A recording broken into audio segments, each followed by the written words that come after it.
సంధ్య థియేటర్లో జరిగిన తొక్కిసలాట ఘటనకు సంబంధించిన విచారణ జనవరి 10వ తేదీకి వాయిదా పడింది. ఆ రోజు ఆయన హైకోర్టుకు హాజరు కాబోతున్నారు. కోర్టులో ఏం చెప్పబోతున్నారు అనేది ఉత్కంఠగా మారింది.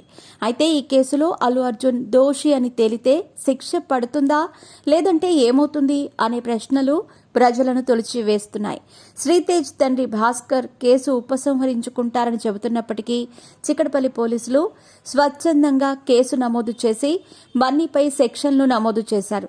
ఈ కేసు నుంచి బన్నీ బయటపడాలంటే ఒకటే మార్గం ఉందని అతని లాయర్ నిరంజన్ రెడ్డి భావిస్తున్నట్టు తెలుస్తోంది. పోలీసులతో మాట్లాడి వారు స్వచ్ఛందంగా పెట్టిన కేసును ఉపసంహరించుకునేలా చేయటానికి ఆయన ప్రయత్నాలు కొనసాగిస్తున్నారు. అందుకు తనకున్న పలుకుబడిని, పరిచయాలను ఉపయోగిస్తున్నారు. అయితే పోలీసులు ఈ కేసును ఉపసంహరించుకుంటారా అనేది $1 మిలియన్ ప్రశ్నగా మారింది. ఎందుకంటే ముఖ్యమంత్రి రేవంత్ రెడ్డి బన్నీతో పాటు సినీ పరిశ్రమపై తీవ్రస్థాయిలో విరుచుకుపడ్డారు. ఆసుపత్రిలో చికిత్స పొందుతున్న శ్రీతేజ్ను కనీసం ఒక్కరు కూడా పరామర్శించలేదు.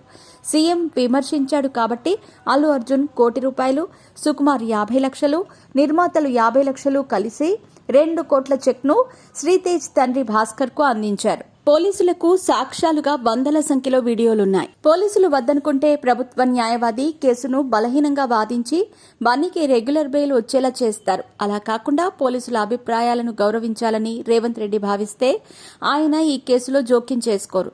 చట్ట ప్రకారం యథావిధిగా జరిగిపోతుంది.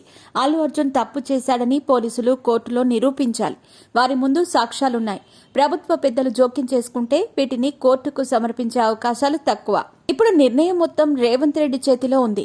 కౌంటర్ దాఖలు చేయడానికి ప్రభుత్వ న్యాయవాది సమయం కావాలని కోరటంతో రేవంత్ తగ్గారని, ఈ కేసు నుంచి బన్నీ బయటపడటానికి అవకాశాలున్నాయనే విశ్లేషణలు వస్తున్నాయి.